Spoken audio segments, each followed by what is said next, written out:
Karma to Christ ministries आपका फिर से स्वागत करती है। आज का धार्मिक वार्ता का विषय है अपेक्षा से अधिक प्राप्त करें।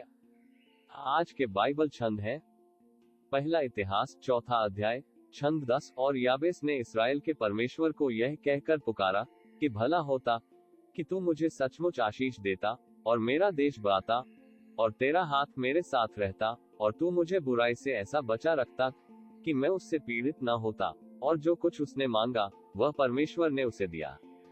तथा भजन संहिता अध्याय 139 छंद 14। मैं तेरा धन्यवाद करूंगा इसलिए कि मैं भयानक और अद्भुत रीति से रचा गया हूँ। तेरे काम तो आश्चर्य के हैं और मैं इसे भली भांति जानता हूँ। तथा 1 कुरिन्थियों 2 अध्याय छंद 9-10। परंतु जैसा लिखा है कि जो आंख ने नहीं देखी और कान ने नहीं सुना और जो बातें मनुष्य के चित्त में नहीं चढ़ी वही है जो परमेश्वर ने अपने प्रेम रखने वालों के लिए तैयार की है। परंतु परमेश्वर ने उनको अपने आत्मा के द्वारा हम पर प्रकट किया, क्योंकि आत्मा सब बातें वरन परमेश्वर की गूढ़ बातें भी जांचता है। कोई फर्क नहीं पड़ता कि कोई आपके बारे में क्या कहता है या वे आपसे जीवन में कितनी ही कम उम्मीद करते हैं, परमेश्वर के पास अंतिम शब्द है। माता पिता, शिक्षक, अनुशिक्षक और यहाँ तक पादरी भी किसी पर लेबल लगाने के जाल में फंस सकते हैं और इस तरह उस व्यक्ति के जीवन में प्रगति में बाधा बन सकते हैं। माता पिता द्वारा दिए गए नाम बहुत महत्वपूर्ण है, क्योंकि वे हमें इस बात का सुराग देते हैं कि माता पिता आपसे क्या उम्मीद करते हैं या किन परिस्थितियों ने आपको अस्तित्व में लाया है। हालांकि कभी कभी ये नाम बहुत नकारात्मक हो सकते हैं और आपके माता के गर्भ में बनने से पहले परमेश्वर ने आपके लिए जो उद्देश्य रखा है उसके विपरीत हो सकते हैं। मैंने यहाँ स्पेन में दिए गए कुछ नामों को सुना है और वे कई बार काफी परेशान करने वाले होते हैं। नाम जो मैरी की मूर्तियों का प्रतिनिधित्व करते हैं, जैसे मैरी कई दुखों की, बहुत दर्द, पीड़ा आदि।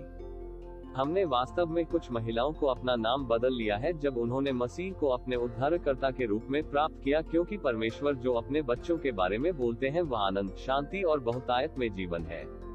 हमें इस बात के अनुरूप होना चाहिए कि परमेश्वर हमें क्या दिखाना चाहता है और उसने बाइबल में उन लोगों के बारे में क्या कहा है जो यीशु का अनुसरण करना चुनते हैं।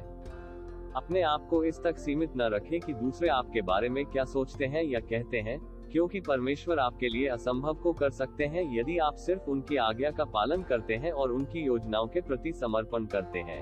आपको भी याबेस की तरह प्रार्थना करने की जरूरत है और अपने उपायों से परे और अपनी कल्पना से परे परमेश्वर से पूछें। अपने आप को उन सीमाओं तक सीमित न रखें जो दूसरों ने आपके आसपास बनाई है।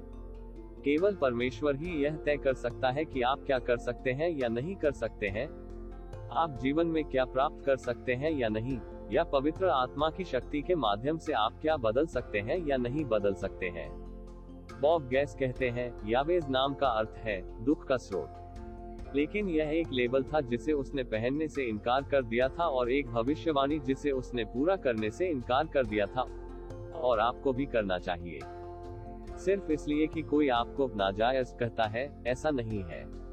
परमेश्वर कहते हैं कि आप अपनी माँ के गर्भ में होने से पहले उनके दिमाग में थे। याबेस ने अपनी शुरुआत को अपने अंत को निर्धारित करने की अनुमति देने से इनकार कर दिया। यह आपके लिए तोड़ने का समय है, एक सीमा पार करने वाला बने। आओ प्रार्थना करें। स्वर्गीय पिता, आप वह हैं जो कहते हैं मैं अंतिम के साथ हूँ, वह प्रभु जो है और जो था, वह प्रभु जो कहता है मैं वही हूँ जो मैं हूँ। अपनी माँ के गर्भ में बनने से पहले ही हमारे बारे में जानने के लिए हम आपको धन्यवाद देते हैं। हम आपकी इच्छा और इच्छा से भयानक और आश्चर्यजनक रूप से बनाए गए हैं। अपने वचनों और हमारे जीवन के लिए अपनी योजनाओं के अनुसार आज हमें हमारी असली पहचान दें। हम यीशु के नाम पर हमें दिए गए किसी भी नकारात्मक नाम, हमसे बोले गए किसी भी सीमित अपमान और हमें दी गई किसी भी अविश्वासी परिषद को अस्वीकार और रद्द करते हैं। हम आपसे प्राप्त करते हैं यीशु, वह प्रचुर जीवन जिसे आपने बाइबल में हमसे वादा किया है। हम चाहते हैं कि हम पवित्र आत्मा के प्रकटीकरण के अनुसार अपने जीवन की जरूरतों के लिए प्रार्थना करें, और अब उस अनुसार नहीं जो हम अपनी भौतिक आंखों से देखते हैं। कि हम आपकी महिमा और शक्ति के अनुसार प्रार्थना करेंगे और खुद को अलौकिक की हमारी सीमित कल्पना तक सीमित नहीं रखेंगे। हमें याबेस की तरह प्रार्थना करने का साहस करने दे और उन सीमाओं के पार जाने दे जो हर किसी ने हमारे चारों ओर लगाए हैं। हम यीशु के पराक्रमी नाम में मांगते हैं, आमीन।